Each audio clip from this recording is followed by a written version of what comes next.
Makin panas, Indonesia kembali diguncang oleh ketegasan Presiden Prabowo yang tak pernah main-main dalam membersihkan parasit negara. Kali ini sorotan tajam tertuju langsung ke jantung penegakan hukum kita, yaitu Jampitsus. Apakah ini ulah oknum nakal yang tega berkhianat, atau ini adalah perang kekuatan antara dua raksasa besar? Sungguh membingungkan. Ya udah, biar tidak salah paham, yuk kita simak penjelasannya. Tapi jangan lupa subscribe channel milik rakyat kecil ini, Keset Politik. Ya, ada radar bisa kita pakai, kita bisa lihat bawah tanah.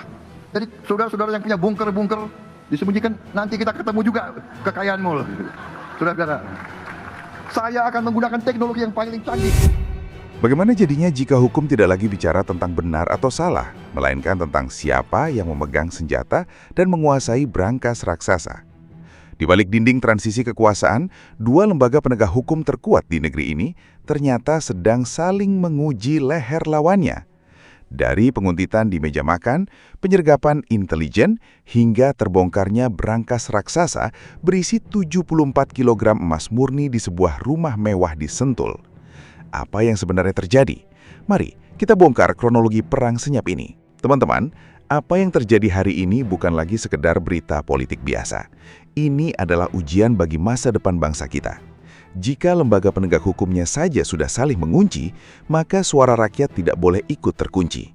Kita butuh gerakan bersama untuk terus mengawal kasus ini sampai tuntas. Oleh karena itu, sebelum kita masuk ke pembahasan pertama tentang awal mula perang senyap ini, ambil waktu 1 detik kalian untuk klik tombol like, subscribe, dan bagikan video ini seluas-luasnya. Semakin banyak video ini dibagikan, semakin besar tekanan publik agar hukum tidak dijadikan mainan elit.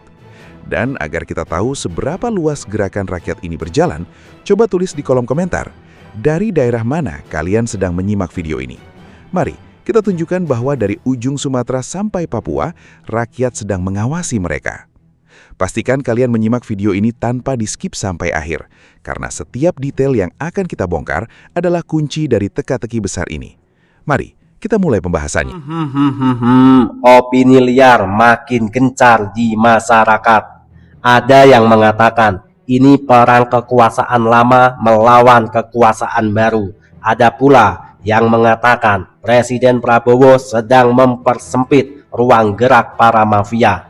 Teman-teman, coba tulis opini tajam kalian di kolom komentar. Mari kita berdiskusi dengan akal sehat. Selama ini, kita mungkin mengira bahwa perang melawan korupsi hanyalah urusan sidang yang membosankan di dalam pengadilan. Namun, apa yang terjadi di balik dinding-dinding lembaga hukum kita belakangan ini sudah di luar nalar. Ini bukan lagi sekedar urusan menegakkan keadilan untuk rakyat, melainkan sudah berubah menjadi perang dingin tingkat tinggi di antara para elit yang sedang berebut pengaruh di masa transisi kekuasaan. Dua kubu raksasa politik di tanah air diduga sedang saling mengunci leher lawannya, dan mereka menggunakan lembaga hukum terkuat di negeri ini sebagai senjata pemukul untuk melumpuhkan mesin uang musuh politiknya. Ketegangan ini sebenarnya berakar dari langkah berani Kejaksaan Agung yang sedang gencar-gencarnya mengusut kasus mega korupsi. Salah satu kasus paling gempar yang mereka tangani adalah skandal hitam tata niaga komoditas timah di Bangka Belitung yang merugikan negara hingga angka fantastis, yakni 300 triliun rupiah.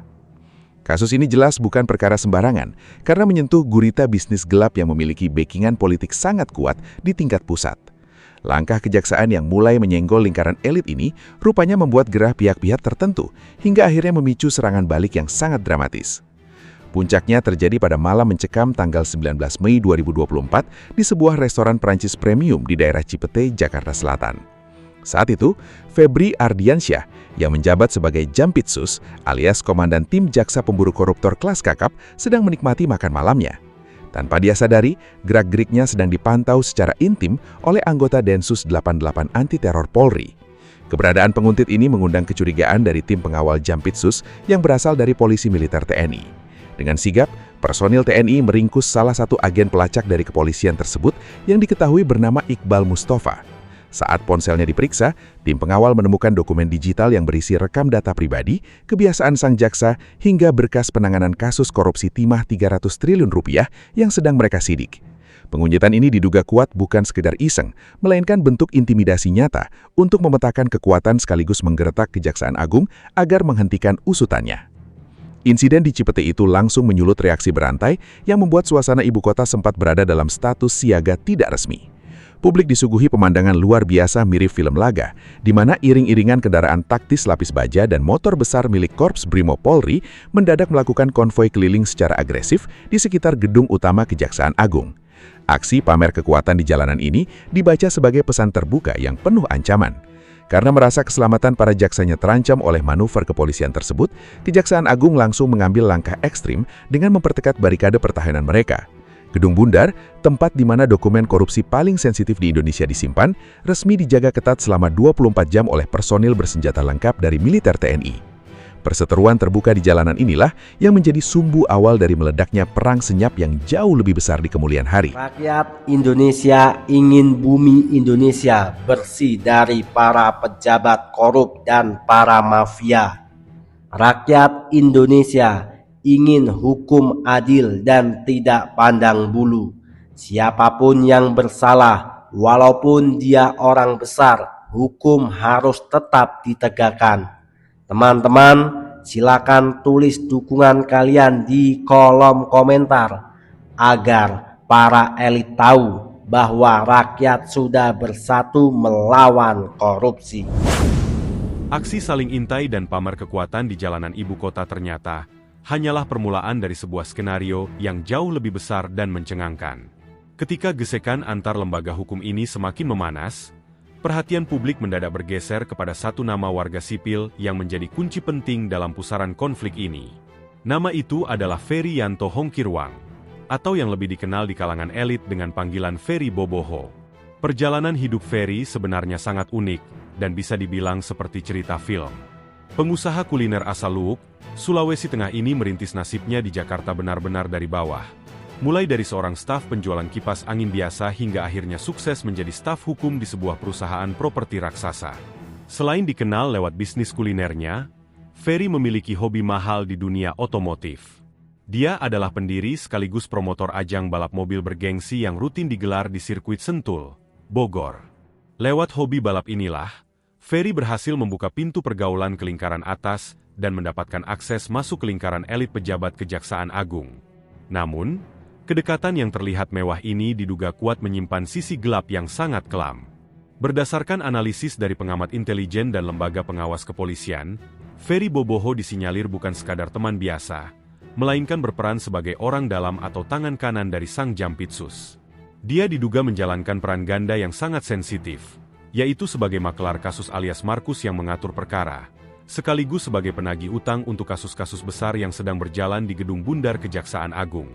Tugas utamanya adalah pasang badan untuk mengamankan kepentingan pengusaha-pengusaha swasta kakap yang perkaranya sedang diperiksa oleh kejaksaan. Suhu politik yang sudah sangat panas ini akhirnya meledak menjadi benturan fisik langsung di lapangan pada tanggal 25 Juli 2025. Sore itu, di sebuah kafe di dalam Hotel Borobudur, Jakarta Pusat, seorang anggota Densus 88 Polri bernama Bribtu Faisal sedang menjalankan tugas rahasia untuk membuntuti gerak-gerik Ferry Boboho. Sial bagi sang polisi, penyamarannya terbongkar. Menyadari dirinya sedang diintai oleh aparat kepolisian, Ferry tidak panik. Dia langsung memanfaatkan jaringan teleponnya untuk menghubungi relasi perwira tinggi militer yang ia kenal. Dalam waktu yang sangat singkat, sejumlah personel dari Badan Intelijen Strategis atau BAIS TNI tiba di lokasi atas permintaan Ferry. Para prajurit militer tersebut langsung bergerak agresif di dalam area hotel. Mereka menyergap Bribtu Faisal, merampas serta merusak telepon genggamnya agar semua bukti pengintaian di dalamnya lenyap, lalu membawanya pergi secara paksa untuk diinterogasi. Insiden penyekapan dan kekerasan terhadap anggota polisi ini tentu saja menyulut kemarahan besar di internal Korps Bayangkara. Pihak kepolisian tidak tinggal diam dan langsung bergerak cepat membalas perlakuan tersebut. Hanya berselang 3 hari saja, pada tanggal 28 Juli 2025, polisi resmi menangkap Ferry Boboho. Penangkapan Ferry ini sebenarnya dirancang oleh penyidik kepolisian sebagai pintu masuk strategis untuk melakukan serangan pamungkas, yaitu menggeledah rumah pribadi sang Jampitsus guna mencari bukti keterkaitan yang lebih dalam. Namun, rencana polisi itu gagal total di lapangan. Begitu tim kepolisian bergerak menuju kediaman pejabat kejaksaan tersebut, rumahnya ternyata sudah dijaga ketat dan dibentengi oleh pasukan bersenjata lengkap dari TNI. Benteng hidup militer itu memaksa polisi mundur, meninggalkan misteri perseteruan dua lembaga yang terus memendam ketegangan di bawah permukaan. Hingga akhirnya, genderang perang benar-benar ditabuh total pada bulan Juli 2026. Ketegangan yang selama ini disembunyikan akhirnya meruntuhkan sebuah benteng rahasia, tempat disimpannya harta terlarang. Pasukan gabungan dari Korps Pemberantasan Tindak Pidana Korupsi, atau Kortas Tipidkor Polri, bersama Polda Metro Jaya, bergerak serentak dalam sebuah operasi senyap berskala raksasa. Tidak tanggung-tanggung, mereka menyerbu 12 lokasi berbeda di wilayah Jakarta, Bogor, Depok, Tangerang, dan Bekasi secara bersamaan. Target utama dari serbuan ini adalah memburu dan menyita aset-aset tersembunyi yang diduga berasal dari praktik pencucian uang hasil kong-kali-kong mafia perkara di lingkungan kejaksaan. Dari belasan tempat yang digeledah, ada 2 lokasi utama yang menjadi pusat perhatian tim penyidik karena menyimpan temuan yang sangat fantastis. Lokasi pertama adalah Cafe The Clan Signature di daerah Cipete, Jakarta Selatan, tempat nongkrong bergaya Prancis yang dikelola oleh Ferry Boboho. Tempat ini ternyata bukan sekadar bisnis kuliner biasa, melainkan kedok untuk menyembunyikan uang haram. Saat polisi merangsek masuk, mereka langsung menyegel lantai 2 bangunan tersebut dan menemukan tumpukan uang tunai dalam berbagai mata uang asing dan rupiah yang nilainya mencapai hampir 60 miliar rupiah. Uang tersebut disimpan rapi dalam bentuk pecahan jutaan dolar Singapura dan dolar Amerika Serikat. Namun, kejutan terbesar yang membuat publik terbelalak justru menanti para penyidik di lokasi kedua, yaitu di sebuah rumah mewah di kawasan elit Sentul, Bogor. Di sana, petugas sempat dibuat bingung mencari tempat penyimpanan barang bukti, sampai akhirnya mereka mencurigai sebuah dinding kayu yang terlihat agak janggal. Setelah dibongkar paksa menggunakan alat berat, di balik dinding palsu tersebut, rupanya tersembunyi sebuah brankas baja masif setinggi 2 meter. Ketika pintu besi tebal itu berhasil dibuka, runtuhlah sudah seluruh narasi integritas yang selama ini didengungkan ke publik. Di dalam kegelapan brankas itu, berkilau tumpukan emas batangan murni seberat 74 kg, beserta tumpukan uang asing lainnya. Penemuan luar biasa ini menjadi tamparan keras sekaligus bukti material yang tidak terbantahkan mengenai adanya aliran dana ilegal berukuran raksasa yang mengalir di balik topeng penegakan hukum kita. Penemuan brankas raksasa berisi puluhan kilogram emas di Sentul, serta tumpukan uang asing di Cipete akhirnya membuka mata kita semua. Apa yang awalnya terlihat seperti perseteruan biasa di jalanan ibu kota, ternyata merupakan puncak dari gunung es perang terbuka untuk membongkar gurita mafia perkara yang telah lama mengakar dalam sistem kekuasaan kita. Langkah berani operasi penggeledahan massal ini dipimpin langsung oleh Kepala Kortas Tipidkor Polri, Inspektur Jenderal Totok Suharanto, berdasarkan laporan resmi terkait aroma busuk suap, gratifikasi, serta tindak pidana pencucian uang yang melibatkan para pejabat tinggi negara. Dari hasil penyelidikan mendalam pihak kepolisian, kejahatan keuangan berskala raksasa ini dipetakan ke dalam 3 kelompok kasus besar yang saling berkaitan. Kasus pertama yang dibongkar adalah skandal korupsi pengadaan batu bara untuk pembangkit listrik atau PLTU milik PLN yang terjadi sepanjang tahun 2018 hingga tahun 2026. Skandal inilah yang diduga kuat menjadi dalang di balik peristiwa mati lampu massal atau blackout yang sempat melumpuhkan wilayah Sumatera beberapa waktu lalu. Dalam lingkaran hitam ini, 2 perusahaan swasta, yaitu PT Oktasan Baruna Persada dan PT Buana Rizky Armia, diduga kuat bermain curang dengan modus yang sangat jahat. Mereka memanipulasi dokumen kualitas kalori batu bara yang dipasok, memalsukan jumlah pasokan, hingga melambungkan harga kontrak demi meraup keuntungan pribadi yang luar biasa besar. Akibatnya, negara tidak hanya menderita kerugian material hingga 5 triliun rupiah, tetapi masyarakat luas harus menanggung akibatnya lewat pemadaman listrik yang menyengsarakan. Kelompok kasus kedua menyentuh borok yang ada di dalam internal gedung Bundar Kejaksaan Agung itu sendiri, khususnya terkait proses pembersihan aset korupsi raksasa Asabri dan Jiwasraya dalam kurun waktu 2020 hingga 2025. Pihak kepolisian mengendus bahwa proses pencairan dan penyelesaian aset-aset sitaan yang bernilai triliunan rupiah tersebut, yang dahulu berada di bawah komando Jampitsus, ternyata tidak sepenuhnya bersih. Ada dugaan kuat bahwa aset-aset yang seharusnya dikembalikan kepada negara justru dijadikan barang dagangan dan ladang transaksi oleh oknum-oknum jaksa nakal. Melalui perantara warga sipil seperti Ferry Boboho, Uang haram hasil kong kali kong perkara inilah yang kemudian dicuci dan dibilas agar kelihatan legal melalui jaringan bisnis kuliner Prancis serta transaksi penukaran valuta asing ilegal. Sementara itu, kelompok kasus ketiga melibatkan penyalahgunaan wewenang dalam urusan utang piutang antara PT Cipta Bina Selaras dengan PT Krakatau National Resources sejak tahun 2020 hingga 2025. Di sini, para pejabat tinggi negara diduga menggunakan pengaruh kekuasaan mereka untuk ikut campur dan merekayasa skema pelunasan utang anak usaha perusahaan pelat merah, yaitu Krakatau Steel. Intervensi sepihak ini sengaja dirancang untuk menguntungkan pihak-pihak swasta tertentu. Namun di sisi lain justru mencekik keuangan dan merugikan badan usaha milik negara yang modalnya berasal dari uang rakyat. Rentetan penggeledahan massal dan penyitaan harta karun ini pada akhirnya memicu perdebatan hukum dan konstitusi yang sangat sengit, terutama mengenai keterlibatan aktif para prajurit militer bersenjata lengkap yang menjaga rumah pribadi pejabat sipil sekelas Jampitsus. Kejaksaan Agung berlindung di bawah payung hukum Peraturan Presiden Nomor 66 Tahun 2025 tentang perlindungan negara terhadap jaksa untuk menghalau penyidikan polisi. Namun, para ahli tata negara menilai langkah ini cacat hukum dan inkonstitusional.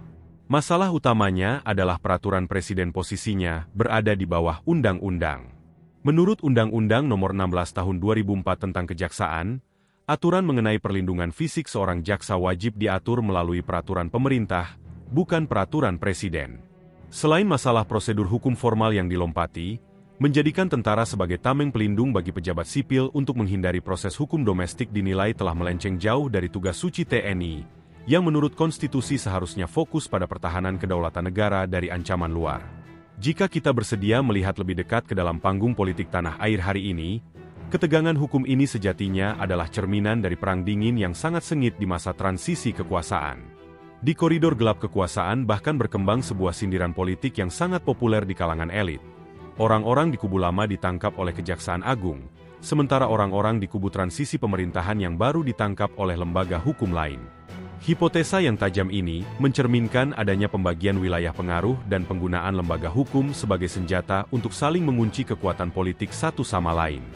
Keagresifan kejaksaan dalam membidik mega korupsi dibaca sebagai langkah taktis untuk memotong jalur logistik ekonomi milik kelompok politik tertentu. Sebaliknya, kubu pemerintahan yang baru melancarkan serangan balik dengan memperkuat pasukan baru, yaitu Kortas Tipikor Polri, untuk mendobrak jantung pertahanan faksi lama yang selama ini merasa aman. Penemuan brankas emas di Sentul dan penyitaan uang di Cipete bukanlah sebuah kebetulan, melainkan bagian dari skenario besar untuk melumpuhkan mesin uang politik tersebut, memaksa kekuatan lama untuk tunduk, dan memastikan agar roda stabilitas pemerintahan yang baru bisa berjalan mulus tanpa gangguan dari bayang-bayang kekuatan masa lalu. Di tengah riuh rendahnya dinamika politik, gesekan antar lembaga, dan terbongkarnya berbagai skandal mega korupsi yang mencengangkan, ada satu suara yang seringkali tenggelam namun menjadi fondasi paling penting bagi berdirinya bangsa ini. Suara itu adalah suara rakyat Indonesia. Di warung-warung kopi pinggir jalan, di dalam angkutan umum yang sesak, hingga di ruang-ruang diskusi digital, jutaan kepala menyimpan harapan yang sama. Rakyat hari ini tidak lagi hanya menonton drama perebutan kekuasaan atau pamer kekuatan persenjataan di layar kaca. Rakyat sedang menanti, dengan secercah harapan yang digantungkan setinggi langit, agar di bawah kepemimpinan Presiden Prabowo Subianto, Indonesia benar-benar mampu melangkah ke arah yang jauh lebih baik, bersih, dan bermartabat. Harapan terbesar yang paling lantang disuarakan oleh seluruh lapisan masyarakat adalah lahirnya keberanian yang tanpa kompromi untuk melawan para koruptor dan gurita mafia yang selama ini dengan tega maling uang rakyat. Korupsi bukan lagi sekadar angka-angka triliunan rupiah yang tertera di atas kertas berkas perkara. Bagi orang awam, korupsi adalah alasan mengapa jalan-jalan di desa mereka rusak parah, mengapa fasilitas kesehatan di daerah terpencil begitu memprihatinkan, dan mengapa anak-anak mereka harus bersaing dalam sistem pendidikan yang mahal namun kurang memadai. Ketika brankas-brankas raksasa berisi puluhan kilogram emas murni dan tumpukan uang asing milik oknum pejabat terbongkar, hati rakyat riris. Duit yang disembunyikan di balik dinding palsu itu adalah hak rakyat yang dirampas demi ego dan kekayaan pribadi. Oleh karena itu, di bawah nahoda pemerintahan yang baru, rakyat sangat mendambakan sosok pemimpin yang tegas, yang mampu menggebrak meja kekuasaan dan berkata, "Cukup," kepada para pencuri berdasi. Rakyat ingin melihat para mafia perkara, mafia komoditas, hingga mafia anggaran ditindak tegas tanpa ada ruang untuk negosiasi di bawah meja. Namun, Perjuangan melawan korupsi dan mafia raksasa ini jelas tidak akan pernah berhasil jika para elit di tingkat atas terus-menerus terjebak dalam ego sektoral dan konflik kepentingan yang kekanak-kanakan. Harapan rakyat yang tidak kalah besar adalah melihat para pemimpin, tokoh politik, dan kaum elit di negeri ini bisa bersatu padu. Sudah saatnya energi bangsa ini berhenti dikuras untuk urusan saling sandera politik, saling intai antar faksi, atau saling memotong jalur logistik ekonomi demi menjatuhkan lawan. Ketika para elit sibuk bertengkar di atas panggung kekuasaan, rakyat di bawah yang menanggung dampaknya dalam bentuk ketidakpastian ekonomi dan ketegangan sosial.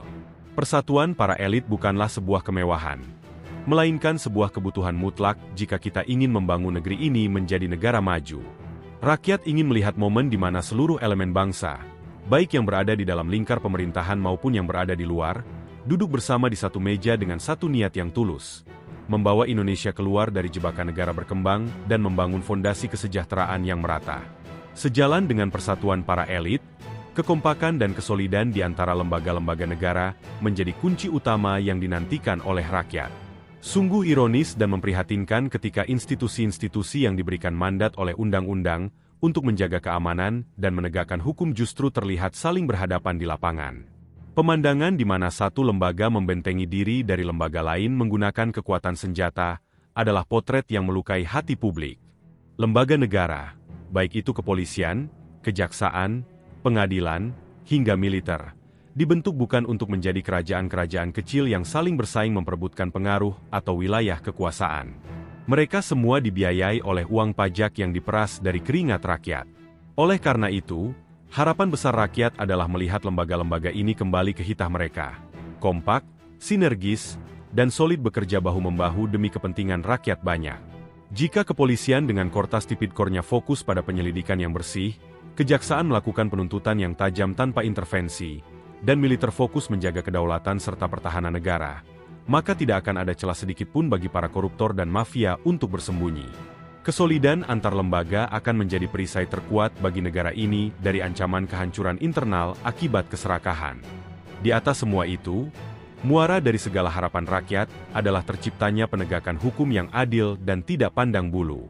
Selama puluhan tahun, masyarakat seringkali merasa bahwa hukum di negeri ini memiliki sifat yang tajam ke bawah namun tumpul ke atas. Rakyat kecil yang melakukan kesalahan kecil seringkali langsung merasakan ringannya tangan hukum, sementara para pelaku mega korupsi yang merugikan negara triliunan rupiah kerap kali mendapatkan keistimewaan, perlindungan, atau bahkan hukuman yang tidak sebanding dengan penderitaan rakyat yang diakibatkannya. Di bawah kepemimpinan Presiden Prabowo, rakyat menaruh asa agar hukum ditegakkan seadil-adilnya, bagaikan pisau yang tajam ke segala arah. Siapapun yang bersalah, tidak peduli apa pangkatnya, seberapa besar pengaruh politiknya, atau dari kelompok mana dia berasal, harus mempertanggungjawabkan perbuatannya di depan hukum yang sama. Keadilan yang tanpa pandang bulu inilah yang akan mengembalikan kepercayaan masyarakat kepada negara. Ketika rakyat melihat bahwa hukum benar-benar menjadi panglima tertinggi yang melindungi hak-hak mereka, maka rasa nasionalisme dan persatuan di tingkat akar rumput akan bangkit dengan sendirinya. Perjalanan Indonesia ke depan di bawah pemerintahan yang baru tentu tidak akan mudah dan penuh dengan tantangan yang berliku. Gurita korupsi dan mafia yang sudah mengakar selama puluhan tahun tidak akan hilang hanya dalam semalam. Namun, dengan kepemimpinan yang kuat dan berani dari Presiden Prabowo, ditopang oleh elit politik yang bersatu, lembaga negara yang kompak bekerja untuk rakyat, serta penegakan hukum yang adil tanpa pandang bulu, harapan untuk melihat Indonesia yang lebih bersih dan sejahtera bukanlah sebuah mimpi di siang bolong. Suara dan doa dari ratusan juta rakyat Indonesia akan selalu menyertai setiap langkah berani yang diambil pemerintah demi membersihkan negeri ini dari para benalu bangsa. Sebab pada akhirnya, kekuasaan tertinggi di negara demokrasi ini ada di tangan rakyat, dan rakyat hanya menginginkan satu hal, melihat Indonesia tumbuh menjadi bangsa yang adil, makmur, dan dihormati di mata dunia.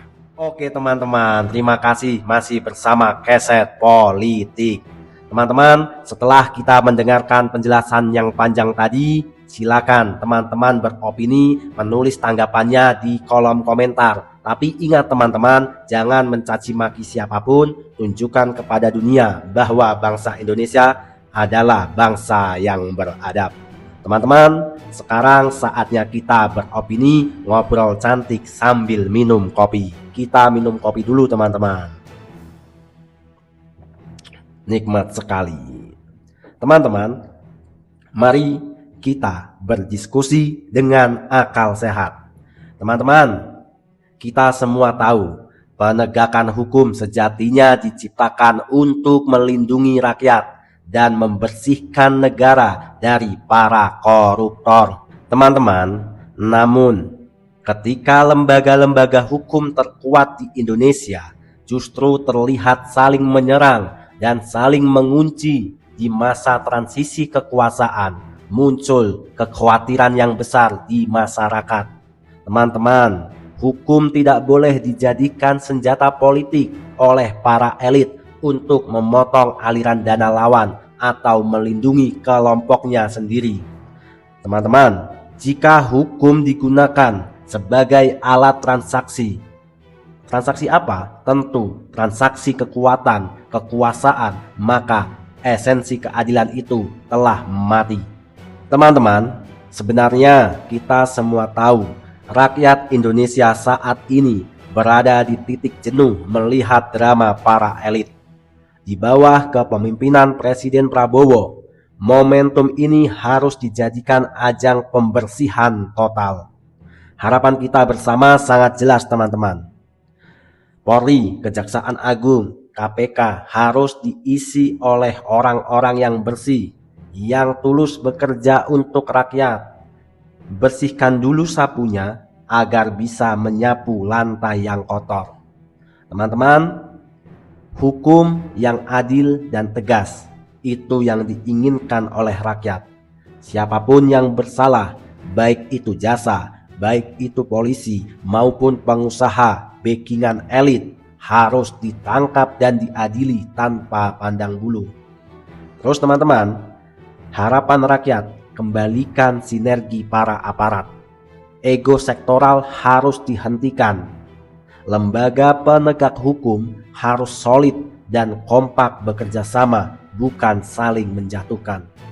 Teman-teman, pada akhirnya stabilitas negara di masa pemerintahan yang baru ini akan tercapai melalui kompromi politik atau saling sandera perkara, melainkan melalui penegakan hukum yang jujur, yang transparan, dan berpihak sepenuhnya pada kepentingan masyarakat dan rakyat Indonesia. Teman-teman, dalam situasi perang opini seperti ini, media sosial seringkali dipenuhi oleh narasi yang menggiring kita untuk membela salah satu institusi secara buta.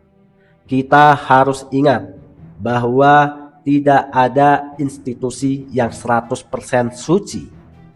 Yang harus kita bela bukanlah institusinya, teman-teman, melainkan nilai kebenarannya. Kita harus tetap kritis, baik kepada kepolisian maupun pada kejaksaan. Dan kita harus menuntut keterbukaan informasi atas setiap perkembangan kasus yang ada. Teman-teman, kita sebagai rakyat Indonesia adalah negara hukum, bukan negara kekuasaan. Kekuatan senjata atau tebalnya dinding berangkas disentul tidak boleh lebih tinggi daripada keadilan. Mari kita terus bersuara, teman-teman. Kita mengawasi dan menjaga agar hukum di negeri ini kembali tegak lurus demi kepentingan seluruh rakyat Indonesia, bukan demi kepentingan segelintir elit yang sedang berebut tahta. Teman-teman, kita sebagai rakyat harus bersatu.